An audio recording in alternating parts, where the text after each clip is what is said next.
Buen día a todos. Aquí Ana Cohen, de Cohen Aliados Financieros, en nuestro análisis mensual de House View Global, en el que mensualmente revisamos los mercados. Hoy es 13 de junio a las 10 de la mañana. ¿Será acaso contraintuitivo hacer un análisis global dadas las noticias del Congreso argentino ayer? Pero bueno, nada, nos toca por agenda y así lo haremos. Si Martín después se da la libertad de hacer algún análisis muy por encima, veremos, pero nos toca ahora la agenda internacional, un contexto en el que Martín se va a explayar seguramente porque ayer hubo novedades de la Fed, tuvimos novedades en Europa también la semana que pasó, bajando las tasas. Y bueno, acá estamos con una Fed con señales muy mixtas, como nos tienen acostumbrados últimamente a ir adivinando. Y quién mejor que ir adivinando que Martín Polo, que viene pegándole bastante certeramente más allá de los forecasts del mercado. Así que bueno, nos toca el análisis global. Martín, buen día, ¿cómo estás?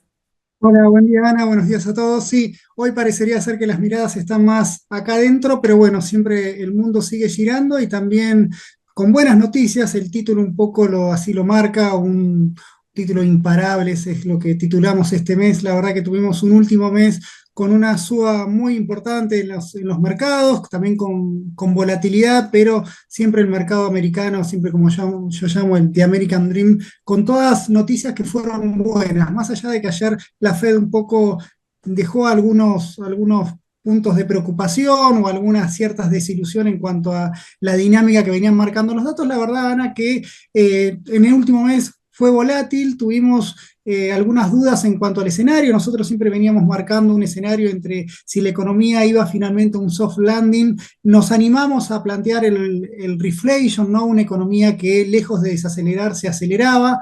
En la última semana, en los 15 días anteriores, habíamos tenido datos un poco de que nos habían desilusionado, que parecía que en este ir analizando tan en el margen, parecía que finalmente la desaceleración llegaba y se planteaba un escenario incluso hasta de esta inflación. ¿Viste cómo es esto? Tenemos dos datos malos y enseguida se empiezan a cargar las tintas y bueno, en la última semana tuvimos lo contrario, volvimos a donde habíamos empezado con una economía que volvió a mostrar datos muy buenos, una inflación que volvió a bajar, afortunadamente, todavía sigue en niveles relativamente altos y una Fed que sigue manteniendo el rumbo y quizás los que van cambiando el rumbo son las expectativas de los analistas que nuevamente van ajustando sus estimaciones, un poco desilusionándose con la renta fija, pero ilusionándose cada vez más con la renta variable que, como comentamos al principio, llegamos en esto con imparables, ¿no? Con nuevos récords. Obviamente vamos a hablar de las tecnológicas y también vamos a cruzar un poco los océanos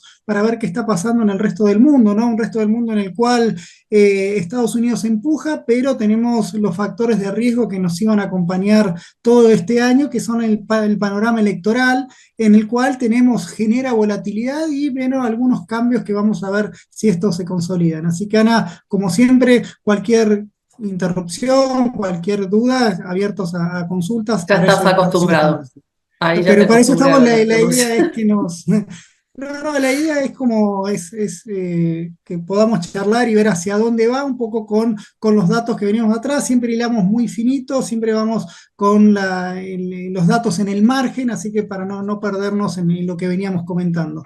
Así que si te Bien, parece, como siempre dale. no puedo con mi genio y tengo que tener una presentación para mostrarles. Obviamente esto siempre lo tienen en nuestro sitio de perspectivas, en el cual pueden ver toda la presentación e incluso también el documento que seguramente esta semana también lo publicaremos con un poquito más de prosa para el que lo quiere ver más tranquilo y no escucharme a mí a veces hablar un poco rápido. Pero Ujú. arrancando, Ana, bueno, el título Imparable es un poco para seducirlos, un poco sacarle la atención de Argentina.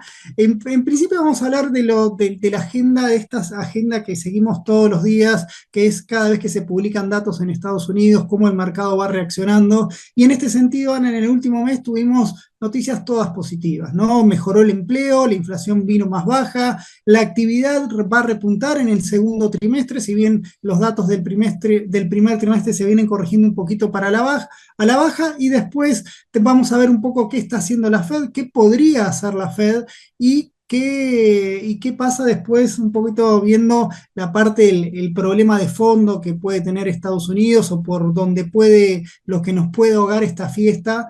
Que es lo que pasa con la política fiscal en Estados Unidos, en el cual vamos a tener cómo este incremento de la carga de intereses un poco le complica al gobierno de Biden tener una performance fiscal un poquito más sólida, que deje un poquito más tranquilo, más allá del trabajo que están haciendo en cierto ajuste del gasto primario. Entonces, arrancando por los datos y justificando el view, acá un poco vamos a hablar de lo que pasó en el empleo, ¿no? El dato de mayo que conocimos a principios, hace el viernes pasado, en el cual, fíjate cómo la creación de empleo no agrícola se aceleró, parecía este soft landing del empleo. Habíamos empezado el año creando casi 300.000 puestos de trabajo, en abril habían marcado 165, ahí parecía, cargaba el soft landing, ganaba un poquito de impulso, pero bueno, los datos de mayo nos vuelven a sorprender al alza. Acá tuvimos una mejora del empleo en general, mejoró el empleo privado, sobre todo el empleo público no fue el que explicó esta suba, y cuando abrimos un poquito el empleo privado, vemos que es el sector de servicios el que más empleos generó. De hecho tuvo la mayor creación de empleos en casi un año y medio, ¿no? Entonces acá marca que se está acelerando esta creación de empleo.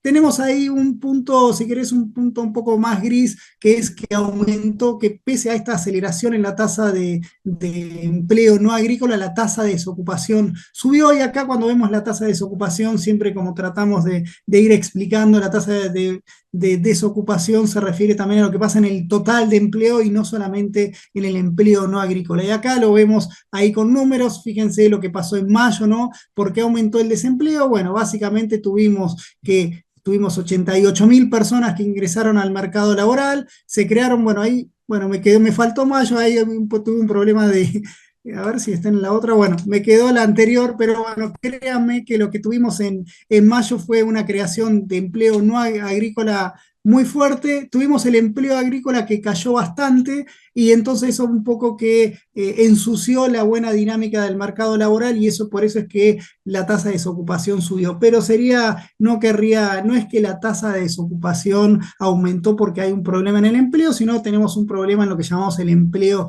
no agrícola. Yo también ahí, para hacer un comentario de lo que a veces escucho de algunos colegas, un poco bajándole el precio a la dinámica que está teniendo el empleo en Estados Unidos, como que marcan que gran parte de esta mejora en el empleo tiene que ver con el empleo part-time. Y eso es cierto, que el empleo part-time está creciendo, pero ahí lo que tienen que ver es que el empleo part-time que sube es el empleo part-time voluntario, ¿no? Hay un cambio en la estructura, hay un cambio en la sociedad que hace que la gente quiera dedicarle menos tiempos al trabajo. Evidentemente, cuando uno ve las estadísticas, para que te des una idea, Ana, estamos hablando de el empleo part-time es menos del 10% del empleo total, o sea, no viene por ahí, digamos, con esto no quiero decir que no haya que mirarlo, pero con esto no le bajaría el precio a la buena dinámica que está teniendo el mercado laboral. Por otro lado, algo que tiene una parte buena y una parte un poco más preocupante es lo que pasó con la parte que en los salarios. ¿Cuál es la parte buena? Que los salarios volvieron a crecer por encima de la inflación. Esto fíjate que en los últimos 12 meses crecieron al 4,1%, un poquito más, un punto más que la inflación. Esto lo que nos está mostrando es que mejora el poder de compra de los asalariados, mejora lo que llamamos la masa salarial, que es nuestro caballito de batalla a la hora de explicar la sostenibilidad del crecimiento de Estados Unidos, en el que tenemos esta doble combinación. Crece el empleo y crecen los salarios. Por eso la masa salarial es importante. ¿Y por qué es importante la masa salarial? Es porque nos permite que los datos de que el consumidor americano ahorra cada vez menos, un poco se vaya financiando con los flujos. Ahí en el gráfico de la derecha tenemos esta dinámica constante, esta que mostramos todos los meses, ¿no? Cómo el ingreso disponible de las familias viene bajando, básicamente por esta dinámica del consumo, en los cuales se quedan prácticamente solamente con el 3% de lo que les ingresa. Antes ahorraban el doble. Ahora el consumidor americano está ahorrando la mitad y un poco la idea de los que militaban el hard landing o este estancamiento de Estados Unidos, un poco donde hacen énfasis es en esta dinámica que el consumidor americano se está quedando sin chanchitos para romper a la hora de consumir. Entonces, nuestro punto es, mientras el mercado laboral se mantenga dinámico y los salarios le sigan ganando a la inflación, vamos a tener esa masa salarial, por lo tanto, el consumidor americano va a ir financiando su consumo con los flujos. Esa es un poco nuestra visión y es por eso que lo seguimos con tanto detalle a eso, porque creemos que el día que se pinche el empleo o caiga el salario, ahí sí nos quedamos sin motores para el consumo. ¿Me explico? Entonces, la otra buena noticia que tuvimos ayer, casualmente, tuvimos la mejor noticia en varios meses. La inflación, el IPC de mayo no se movió, dio cero. Esto acumuló un 3,3%. Fíjate, Ana, que nosotros le veníamos un poco alertando esta dinámica que había tenido la inflación en los 6 meses anteriores, donde teníamos esta escalerita, ¿no? Que la inflación no aflojaba, y acá el mercado empezaba a reaccionar en que esta baja de la inflación de aquellos récords que habíamos tenido en 2022 y principios de 2023 no iba a ser un camino lineal al 2%, sino ahí estaba un poquito este camino lento hacia el 2%. Por ahora todavía seguimos lejos, pero el último dato, cuando lo vemos en el margen, la verdad que da para ciertas ilusiones. Ahora vamos a ver si la ilusión está fundada o infundada, pero el dato de mayo fue bueno, un 0,1, el mercado esperaba un 0,2. Nuestros queridos Naucas, Ana, que siempre los seguimos, nos daba menos 0,1, o sea, estuvo en línea con lo esperado. Cuando lo abrimos un poquito, ahí vemos lo que pasó en mayo, tenemos muy buenos resultados en cuanto a servicios, que subieron muy poquito, fíjate, al 2,7 anualizado, cuando lo venían haciendo al 4,7, en tanto que la parte de bienes cayó un 0,5, un poquito menos de lo que había caído en los meses anteriores. Cuando vamos a la película ¿Por qué dio 0%? ¿Por qué? Es decir, ¿vamos a tener todos los meses el 0%? Bueno, ahí ya pues empezamos a poner paños fríos en la euforia, ¿no? Porque cuando abrimos un poquito el dato, fíjate que la inflación core bajó, una muy buena noticia, dio 0,16%, todavía sigue con una inflación interanual por encima del 3,4%, pero cuando vemos los argumentos que nos dan por qué bajó tan rápido, digamos, siempre mirando en el margen, ¿no? ¿Por qué cayó 0,10 puntos básicos? Bueno, que tenemos culpables que no nos golpean en la core, pero sí en la general, es la caída que tuvo el precio del petróleo en mayo. Esto obviamente arrastró los precios de la energía. También tenemos la cuestión favorable de lo que pasó con la ropa, que bajó los precios, y también tenemos lo que siempre a veces ocurre, que cuando caen los precios de la energía, esto se traslada a los precios de gasolina y también en los precios del transporte también acompañaron. Cuando le sacamos todas esas cosas que tienen su volatilidad en el corto plazo, vemos que todavía la inflación está dando al 0,2 y pico, y eso un poco lo que le pone una barrera más alta a la Fed, y creo que es lo que están viendo, ¿no? Porque ayer un poco el mercado se ilusionaba mucho que después de este dato la Fed iba a salir mucho más paloma de lo que terminó siendo, ¿no? Ahora después vamos a hablar de la Fed, pero quiero que se queden con esta idea de que mejora el empleo, baja la inflación, pero todavía estamos bastante lejos en términos de tiempos para que esa inflación vaya al 2% y finalmente la Fed nos diga a todas, bueno, ahora sí vamos a bajar la tasa y vamos a hacer lo que el mercado desea que nosotros hagamos, pero que por ahora nos parece un poco apurado. Entonces, Ana, con todo este combo que tenemos, no quiero profundizar en indicadores puntuales que hubo, siempre nosotros nos basamos en el nowcast que hace la Fed de Atlanta, básicamente porque es una Fed, no es ninguna estimación tirada de los pelos, sino que es, bueno, los miembros de la Fed es lo que están mirando, es la información que nos resume toda la batidora de datos que tenemos durante la semana, lo vamos viendo con cómo da el Naucas, y fíjate esto que te comentaba al principio, ¿no? Cómo parecía que el soft landing iba ganando, se iba consolidando, incluso este 1,2 que dio el primer trimestre es la segunda revisión del PBI.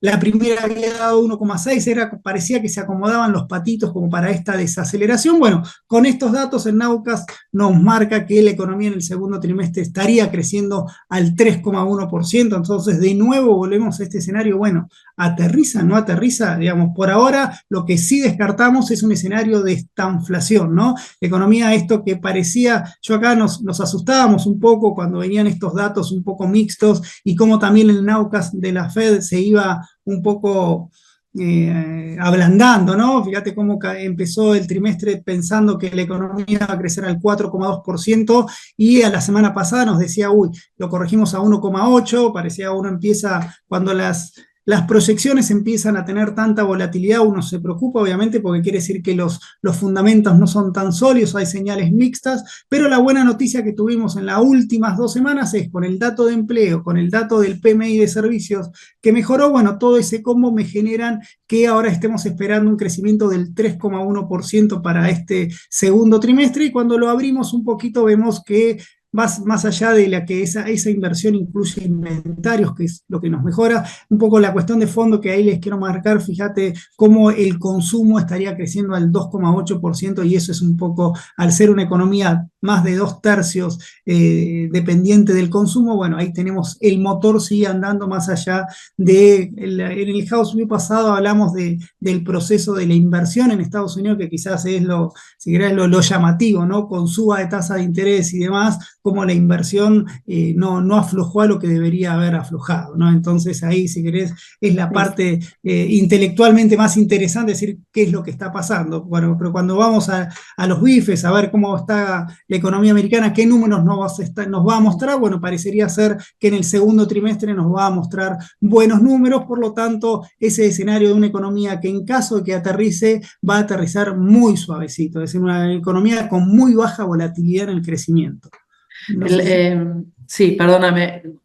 Si mal no recuerdo, el mes pasado hacíamos el análisis de que estábamos viendo señales de que a los hogares se les terminaba el colchón producto del estímulo en sus cuentas personales para gastar el excedente, pero vos decías, y esto confirma, que en realidad acompañando los salarios también, la inflación y habiendo pleno empleo, la gente no deja de consumir en Estados Unidos por no tener esto. Incluso si tiene tasas, digamos, expulsivas de crédito, digamos, o de interés, eh, el salario los acompaña y siguen consumiendo, y esto lo confirma. Quería decir esto, ¿no?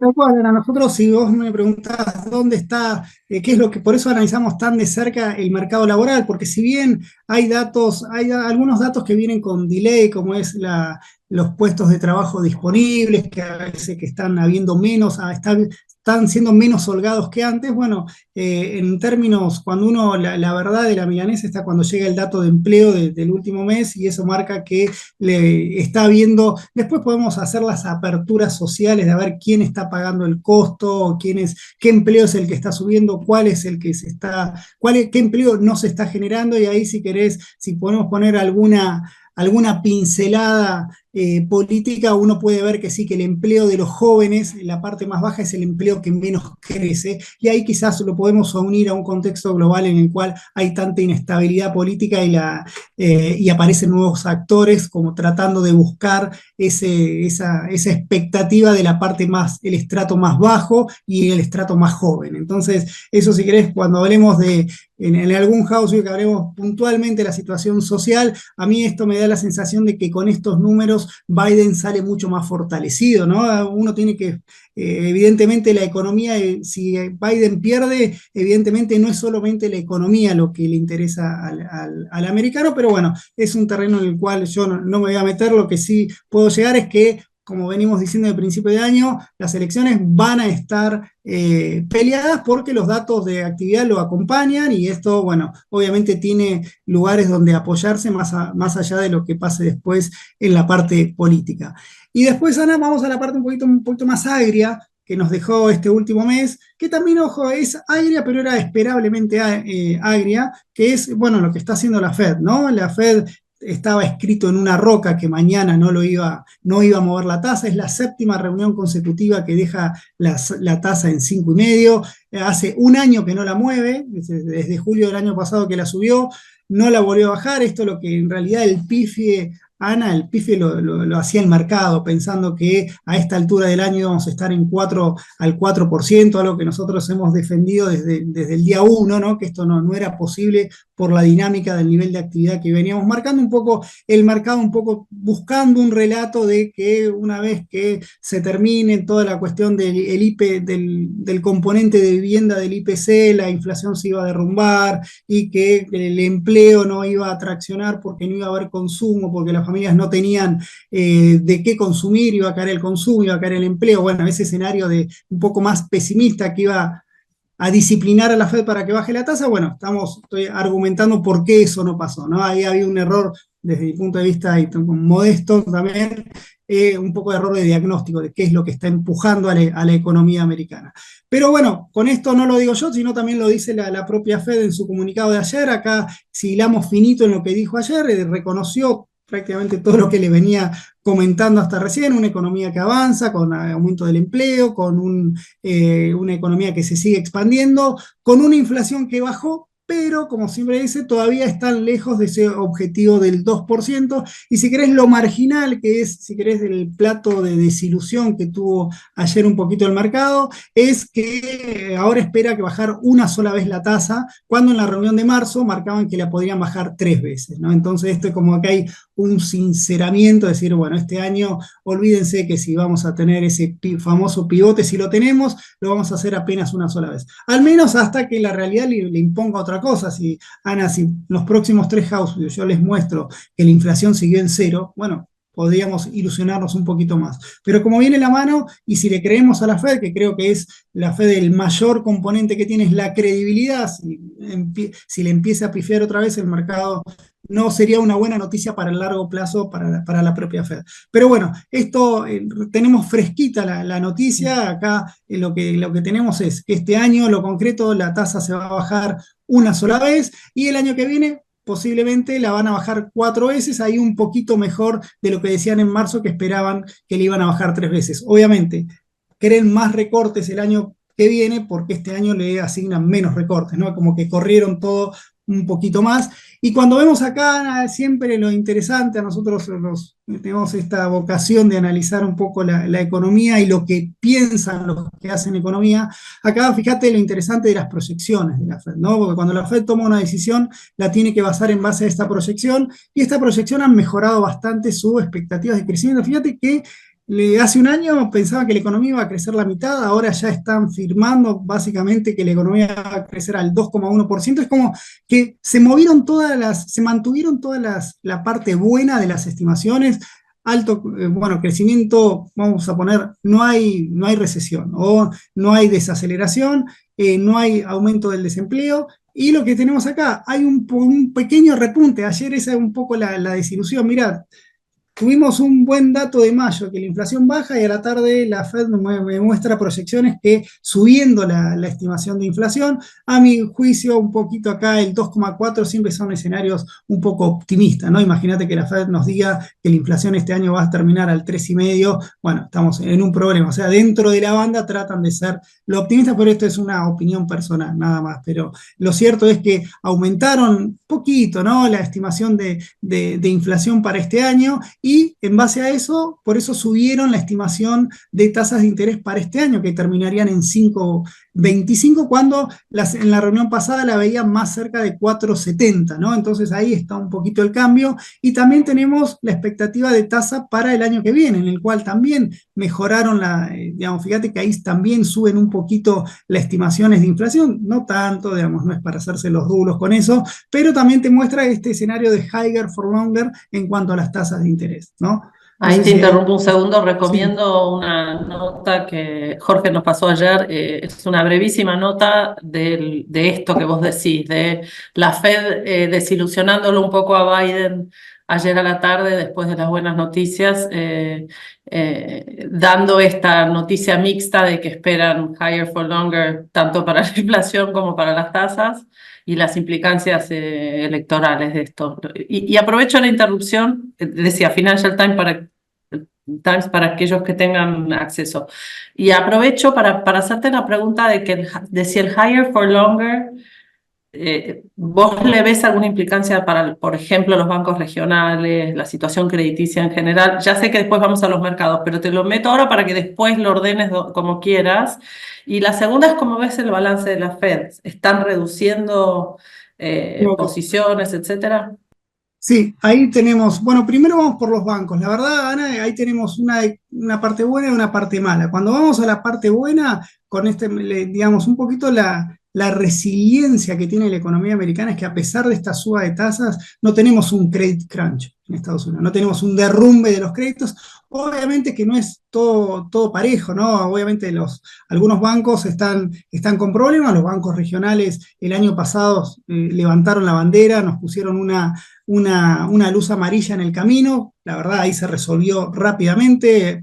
Banco que esté en problema, o lo sostiene la Fed o lo absorbe otro banco que anda bien. Así que en ese problema no estamos teniendo ese credit crunch que podría implicar que los bancos empiecen a tener problemas de balance. Así que, pero como siempre te digo, Ana, yo los balances de los bancos siempre los tomo con muchísimo cuidado porque siempre nos vamos a enterar el día después que tenían problemas, ¿no? Entonces es así, pero si no lo tengo en el mapa de riesgo urgente, ¿no? Obviamente el mercado sabe, ahí sí creo en la mirada del mercado en cuanto a que cuando los bancos regionales están cayendo mucho, algo deben estar viendo y bueno, de ahí nos obliga a que todos lo empecemos a mirar, pero sin noticias son buenas noticias, ¿no? Sin novedades en ese sentido, no nos preocupa tanto y sobre todo cuando veo el crédito que se mantiene, sobre todo el crédito al consumo que sigue estando, por lo menos no se frenó, siempre esa idea era el credit crunch y cómo eso iba a impactar en el resto de la economía. Y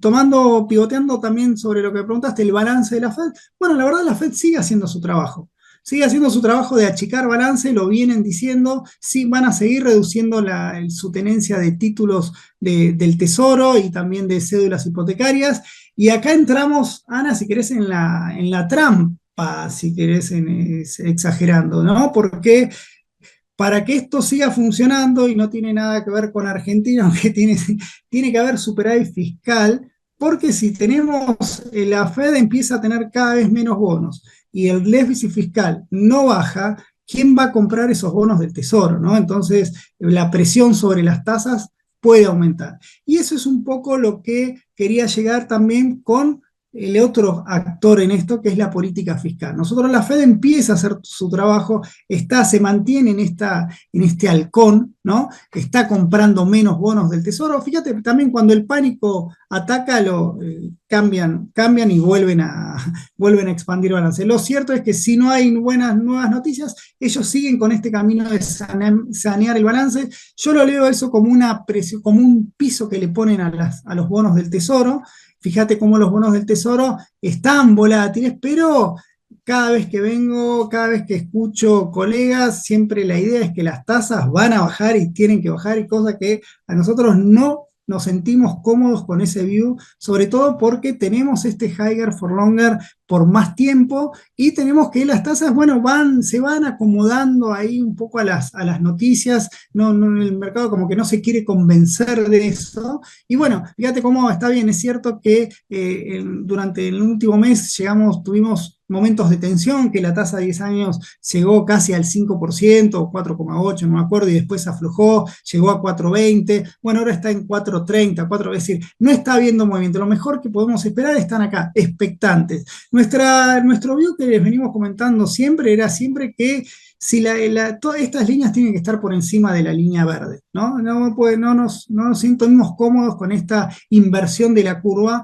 Digamos, cuando se normalice esto, creemos que los bonos del Tesoro deberían tener mayores rendimientos de los que están pagando hoy en día. Por eso, mantenemos ese view. ¿Y cuál es el problema, Ana? Y acá también lo hemos hablado en nuestros summit con Marcos Buscaya. Bueno, cómo complica esto a la política fiscal, ¿no? Y quién tiene la culpa de la política fiscal. ¿Eres la inflación pasada que me obligó a tener tasas de interés más altas para bajar la inflación?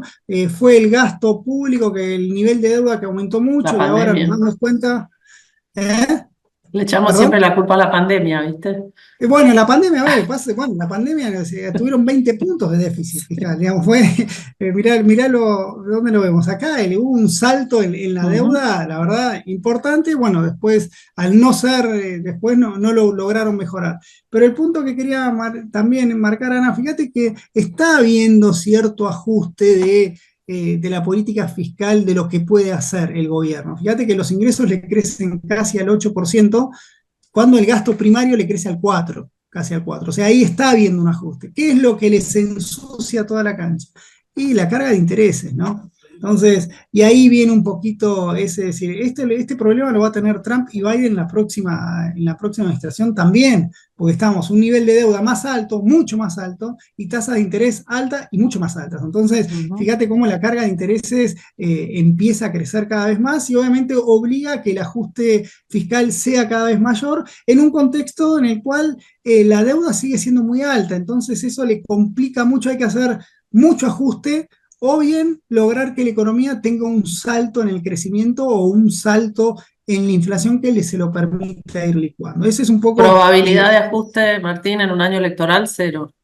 no, mientras el mercado, uno ve este escenario y la Fed y el Tesoro cada vez que coloca, fíjate que siempre estamos hilando muy finito, ¿no? Pero el Tesoro cada vez que quiso renovar estos vencimientos de los bonos del Tesoro, que tenemos toda la semana, lo logra, a veces hay cierto ruido, por eso la tasa se dispara un poquito más de 4,40, 4,60, pero el mercado hoy en este mundo, que ahora después vamos a ver el mundo, bueno, sigue siendo, es decir, más allá de todos los problemas, todavía no se le baja el pulgar a Estados Unidos, más allá de que los datos fiscales no son, digamos, muy santos, ¿no? Pero, digamos, ahí es el tiempo, incluso cuando ven las proyecciones, ¿no? Que no hago yo, sino la que hace el propio Congreso, la propia Oficina de Presupuestos, y bueno, todos marcan que el déficit va a seguir creciendo, por lo tanto ahí, Ana, entramos en un escenario político de cómo va a administrar la política ese escenario que se le viene para las cuentas públicas, sobre todo en cuanto a las negociaciones por los techos de la deuda que van a tener que seguir subiendo. Digamos, acá no hay otra alternativa que seguir negociando y aumentar el nivel de deuda para que Estados Unidos no entre en default. ¿Ok? Bien. Entonces, vamos ahora ya a algo que siempre nos quedamos cortos, a ver qué pasó en los Bastante mercados. rápido. Felicitaciones, Martín. Venimos con una velocidad inusitada. Me falta igual, ¿no? Así que, pero en cuanto a, vamos a quizás ya saliendo un poco del diagnóstico, a bueno, cómo está tomando el mercado todo este combo de noticias.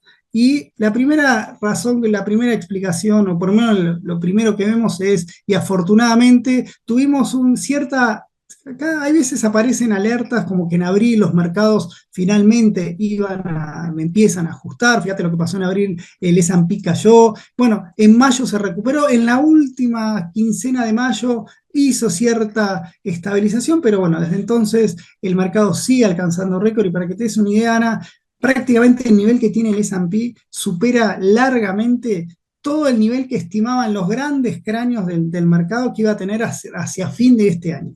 O sea, está, es decir, muy por encima de las expectativas, ya ganó un 14% en lo que va del año. Si quieren hacer la cuenta fácil, bueno, a este ritmo vamos a ganar casi el 30% en un año en la renta variable, después de haber ganado también en 2023. O sea, la verdad que es una euforia, digamos, la verdad que no hace 20 años que analizo mercados, pero la verdad que nos sorprende cada día más decir, ¿cuándo frena esto? ¿Por qué es imparable? Y la buena noticia que tenemos para las acciones, no podemos decir lo mismo con los bonos, ¿no? Porque ¿qué pasa en esta economía? ¿Cómo puede ser que suban tanto las acciones y los bonos no reaccionen, ¿no? Porque bueno, tenemos este escenario de tasas de interés más altas y cuando le empezamos a sacar punta a esta euforia de las acciones, y bueno, la historia empieza a acomodarse un poquito más a la lógica, ¿no? No es que todas las acciones están volando, esto el mercado siempre lo supo, cuando vemos el S&P X ponderado, si querés, aumentó solamente un 5%, cuando vamos al Dow Jones aumentó un 3%, y sin embargo cuando vamos al Nasdaq aumentó un 17%. Entonces acá esto tiene nombre y apellido y son las mega caps, que no es algo malo, digamos, es simplemente que ahí tenemos un ejército de acciones que están volando y bueno, y hay que tenerlas en la cartera, ¿no?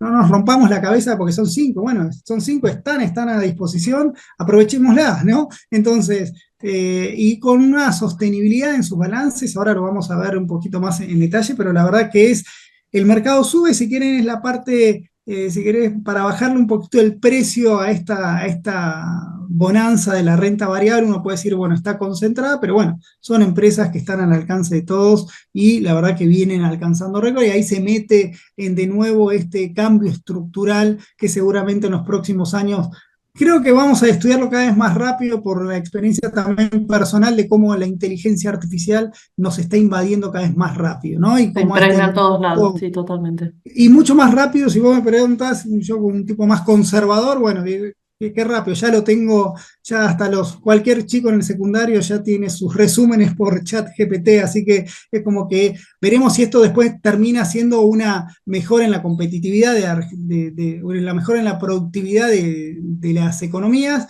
Aprovecho, si querés, un panorama local, digamos, bueno, es bueno que Milei, digamos, si tiene que ir a hablar con alguien, vaya a hablar con esta gente que tiene estas empresas. Son la verdad que le están volando, es decir, es como que vamos a buscar a los que, bueno, a lo que donde parece que es el futuro. La verdad ahí no tenemos muchas críticas, digamos, eso es la verdad, son las que están volando, los balances así los están marcando y cada vez se expande más y más rápido.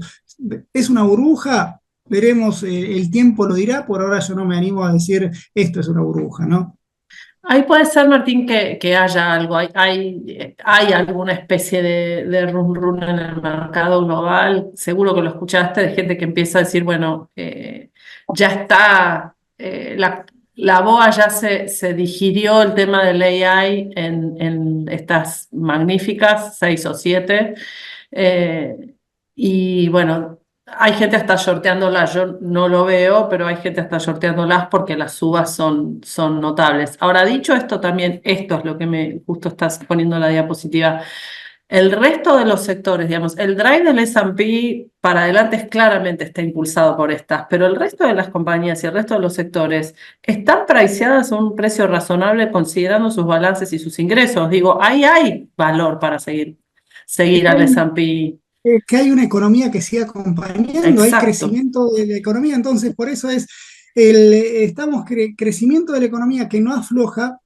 Y como vos bien decís, es tan bueno el S&P, digamos, cuando el día que estas aflojen un poquito, seguramente esto se va acomodando y tenemos los sectores defensivos que me cubren. Por eso el que tiene estas dudas, digamos, obviamente, digamos, fíjate lo que subió Nvidia, digamos, ¿quién hubiese pensado? Que yo, cuando sube un 20% uno ya la vende. Bueno, hay gente que está a 120 en 5 meses, ¿no? Entonces ahí, bueno, el que le tiene miedo a esta euforia, compre S&P. El S&P Ujú. siempre, digamos, es el que difícilmente caigan todos los sectores a la misma, siempre es el más compensatorio intrasectorialmente. Incluso, fíjate, Ana, que esto es lo que va del año. Si uno lo ve en los meses y lo compara con otros periodos, es como que este año, el rally de este año está siendo mucho más parejo, mucho más equilibrado de lo que era el año pasado, ¿no? Entonces eso Ah. también es una fortaleza porque también te está mostrando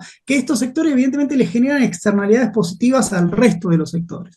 Pero bueno, esto es marcado, esto es expectativas también que están metidas en el medio. Nosotros en el House View pasado habíamos mostrado los balances que también los siguen sorprendiendo a todos los analistas, los balances siguen veniendo, los resultados siguen estando por encima de lo esperado, así que equipo que gana no se toca, ¿no? Crece la economía, la Fed no me sube la tasa, bueno, sería lindo que la baje, pero bueno, no la bajó. La inflación está bajando, las empresas están teniendo balances muy, muy sólidos y el mercado sigue acompañando. Obviamente hay riesgos, siempre están esos riesgos que en todos los informes están, el riesgo geopolítico, el riesgo de elecciones, el riesgo en Medio Oriente, Rusia, pasan de todo, pero el mercado sigue subiendo. Por eso el título de imparable o imbatible, ¿no? La verdad que ahí en ese sentido no tenemos mucho más para comentar que decir, bueno, por ahora no vendan sus acciones, por ahora manténganlas. En cuanto a la renta fija, la cuestión es un poquito más discutida porque la renta fija viene de un sendero de una, si querés, malos 3 años, y acá un poco la idea que queríamos mostrarles cuándo es el momento de entrarle a la renta fija, que, a ver, ¿vamos a tener malas noticias para la renta fija en el futuro? No. No, pues en definitiva, nosotros nos seguimos manteniendo en esta visión de no alargar duration porque creemos que las tasas largas pueden ir subiendo un poquito más y por eso estamos más cómodos. Pero acá es marginal, acá esto charlenlo con sus asesores o cualquier fondo de inversión que invierta en renta fija y esté bastante compensado o distribuido entre los diferentes riesgos, pero acá la sensación que tenemos o la proyección que tenemos es que la renta fija es un refugio, obviamente están pagando tasas atractivas. El spread de los investment grade un poco se achicó demasiado para mi gusto, pero bueno, siguen siendo tasas atractivas, el riesgo con una economía que se mantiene con la performance que te dije al principio, ese riesgo de insolvencia va bajando, así que en ese sentido la renta fija siempre es una oportunidad después de haber tenido 3 años tan amarretes, ¿no? En cuanto a la rentabilidad, y en ese sentido hay oportunidades y ahí bueno, tenemos el equipo de Sergio y demás que tienen los demás fondos que pueden ser más atractivos de acuerdo al riesgo que estén dispuestos a asumir. Pero es un buen momento, es decir, no creo que vengan muchas malas noticias para la renta fija, básicamente porque cuanto mucho las tasas, si suben, subirán un poquito más y las cortas podrían empezar a caer, al menos en el más corto que mediano plazo, ¿no? Más ya para noviembre podríamos ver esa curva que empieza a bajar, salvo que pase algún evento no deseado. Después, otros componentes que nosotros estamos viendo y que también es importante para el que esté pensando en tener una distribución geográfica de su cartera es lo que está pasando con el dólar, ¿no? Nosotros somos militantes del superdólar. Nosotros, incluso nuestro último informe semanal que sacamos todos los lunes, lo titulamos así, porque acá y ahora los datos que siguen me van a justificar el vivo, voy a tratar de justificarlo de por qué la economía, por qué estamos en un escenario de superdólar, porque tenemos un Estados Unidos de la economía que mejor está performando en materia de crecimiento, es la economía que tiene tasas de interés más altas hoy en día y es la que más se está demorando en empezar a bajarla, vos lo comentaste al principio, el Banco Central Europeo bajándola, y es el que tiene menos bueno, no quiero decir nada de eso, pero es el que al menos tiene menos problemas que otras economías, como lo que pasó en México, lo que pasó en Europa y lo que puede pasar en este año con tanta efervescencia electoral. Vamos a ver ahí si el panorama, si hay una elección civilizada en noviembre en Estados Unidos, digamos, veremos ahí, pero por lo menos hasta ahora el dólar le da argumentos para que el dólar se mantenga fuerte, o le da, también las demás noticias, las demás economías hacen lo posible para que sus monedas se deprecien, ¿no? Están bajando las tasas, están con líos internos, obviamente eso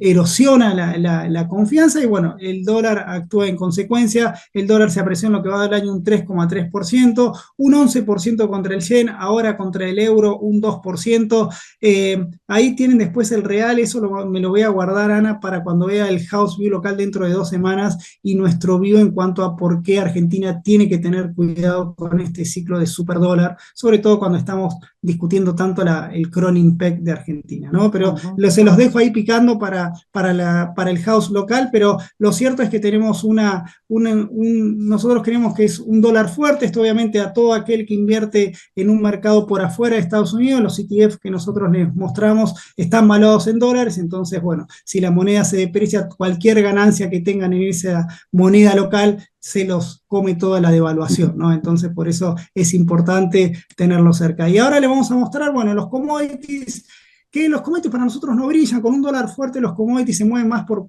cuestiones de oferta, como tuvimos en el caso del cobre. El cobre alcanzó nuevo récord, pero ahí tenemos más cuestiones de oferta y una demanda que está viniendo mejor a lo esperado, pero con un dólar fortaleciéndose, los commodities es una mochila pesada, ¿no? Entonces, acá tuvimos esta mejora del cobre que ya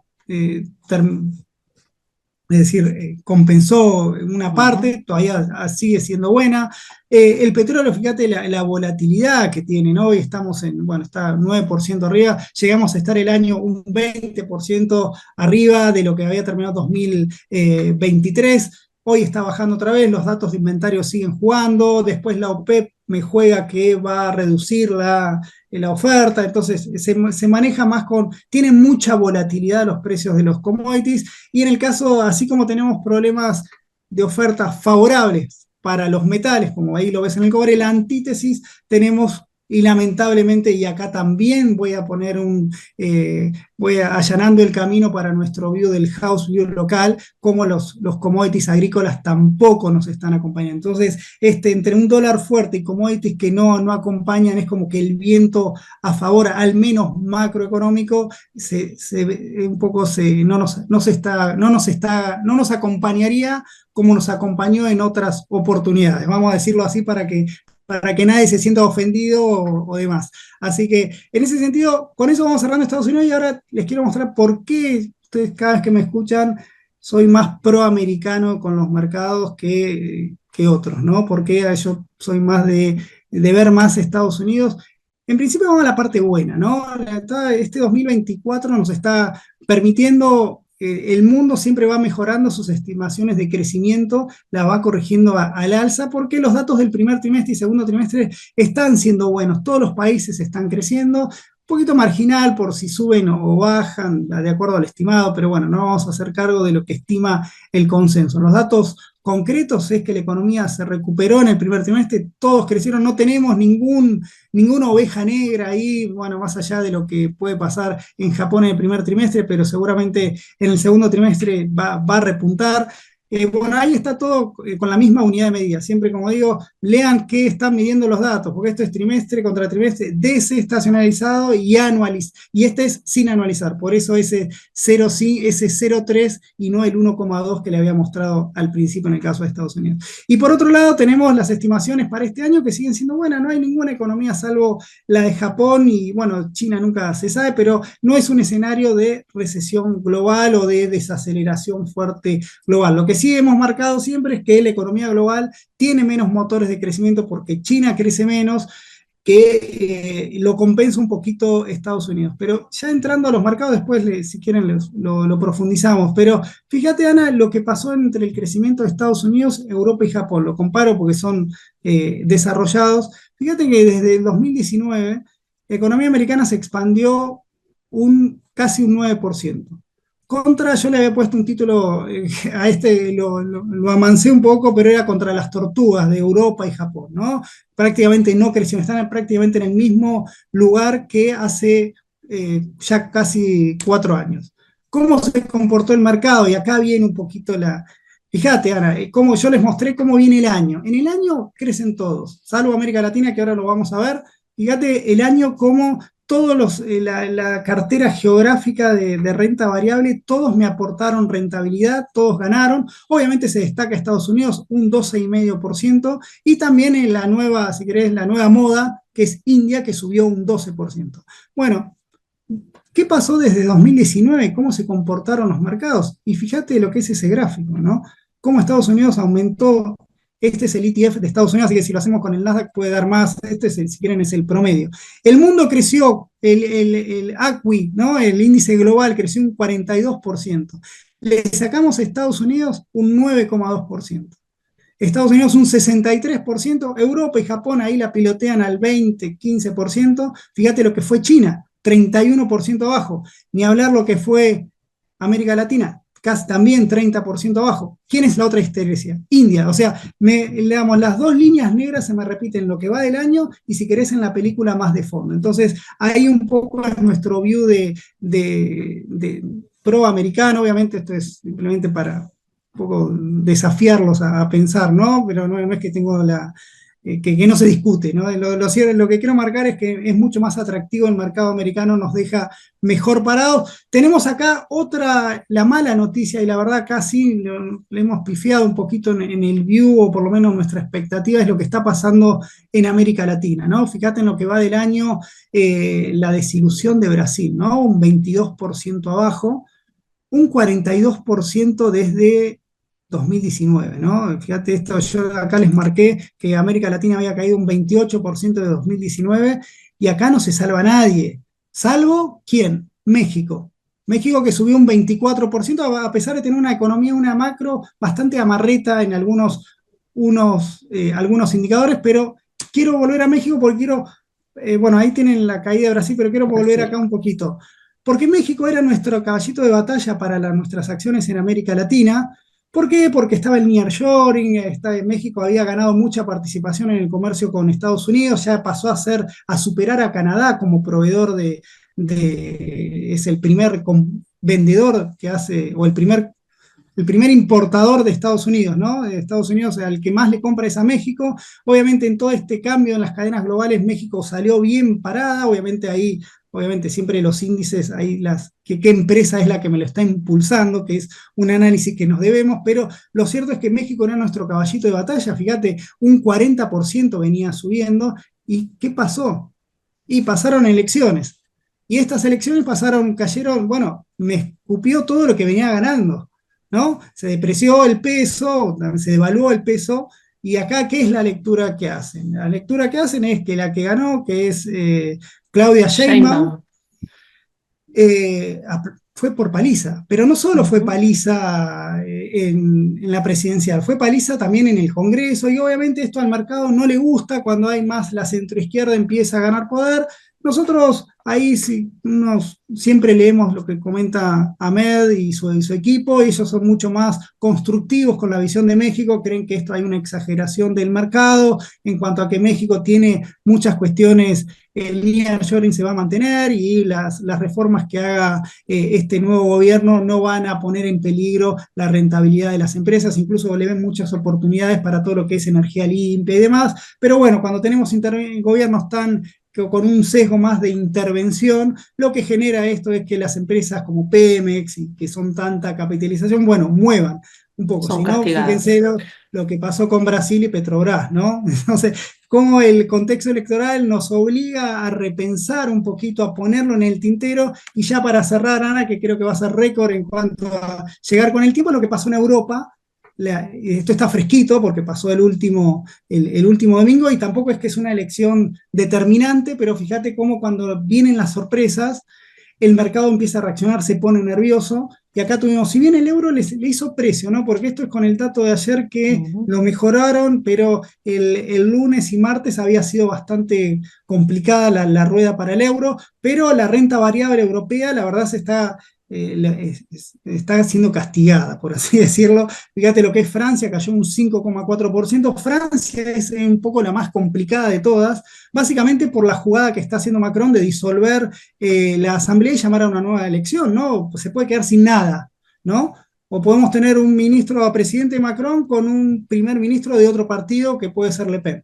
O sea, hay una efervescencia política que obliga a que en un bloque tan heterogéneo, y no es porque tan balcanizado como es Europa, más allá de los Balcanes que están ahí cerca, digamos, tenemos esto al mercado no le está gustando, obviamente, crear acuerdos, llegar a toda la política inmigratoria, toda la política de acuerdos comerciales, en un contexto en el cual Europa siempre se quiere posicionar, que no, siempre quiere quedar ahí en la foto entre China y Estados Unidos.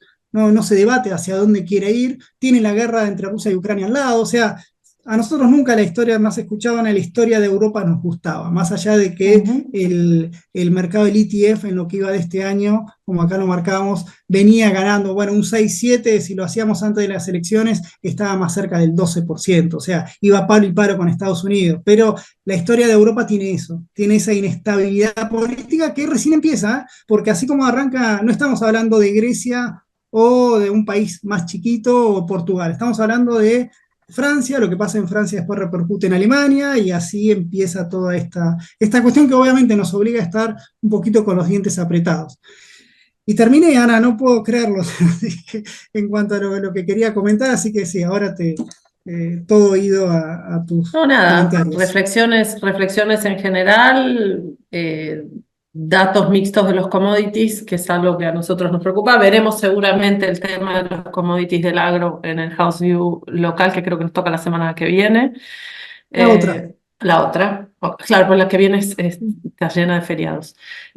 Y esto de que los mercados reaccionan de manera negativa o bajando considerablemente, no importa de qué lado del arco político las elecciones salgan demasiado eh, victoriosas. Tenés el ejemplo de México y acá aclaro que así como Ahmed y la gente de Insignio, yo estuve participando en algunos webinars desde que sucedieron las elecciones en México y los bancos americanos, los analistas americanos coinciden en que esta mujer es mucho más lúcida de lo que uno podría leer respecto de la cuestión ideológica y muchísimo más consciente del impacto que tiene Estados Unidos sobre su economía y que no va a romper demasiado la estructura que se está generando en México para proveer estos bienes dado el friendshoring, pero bueno, nada, a los mercados no les gusta ningún movimiento radical. Y Europa, que además es totalmente en general dispar y equilibrada de por sí, tenés un movimiento muy claro. Y bueno, nada, esto para la gente que cree que para la ideología los mercados siempre prefieren la derecha severa, me parece que no, que lo que prefieren son los procesos Lo que democráticos. pasa también es en caso de Europa, bueno, nosotros seguramente en el futuro vamos a tener algún invitado para un one-on-one de hablar exclusivamente de Europa.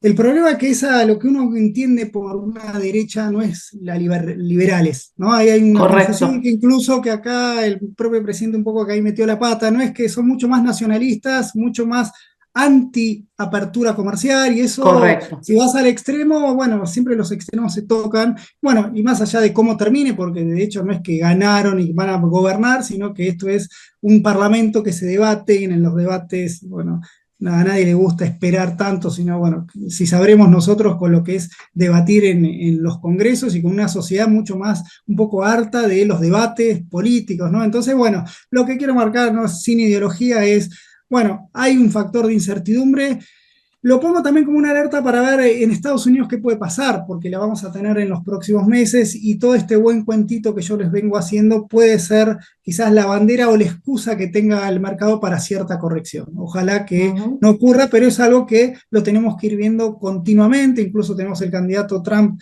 Vamos a ver qué pasa después el 12 de julio, se apelan, bueno, hay ahí unas cuestiones de generan incertidumbre. Por suerte los datos económicos acompañan, como que son buenos, no está habiendo urgencias tan marcadas como en otros momentos que tienen que tomar alguna decisión económica, ¿no? ujú. Y de largo plazo, firmes las acciones entonces en Estados Unidos. Hablamos siempre de largo plazo por esto que vos decís de que puede haber alguna corrección. Pero el S&P siempre es buena noticia de largo plazo y en promedio rinde alrededor del 10%, con lo cual tampoco tiene sentido bajarse de ahí. Con paz de espera para los bonos, estoy haciendo como un resumen para cerrar. El mundo totalmente arrastrado por esta economía de Estados Unidos. Me gustó mucho la idea de que vos aclararas que no es que no miramos el mundo, es que el mundo no se está moviendo como Estados Unidos, entonces tenemos el foco ahí y está convalidado por la actividad. Como decía Martín al principio, todo esto está en perspectivas.coen.com.ar. Y bueno, nada, nos vemos en el House View del mes que viene. Gracias, Martín. Bueno, bueno, muchas gracias. Hasta el mes que viene.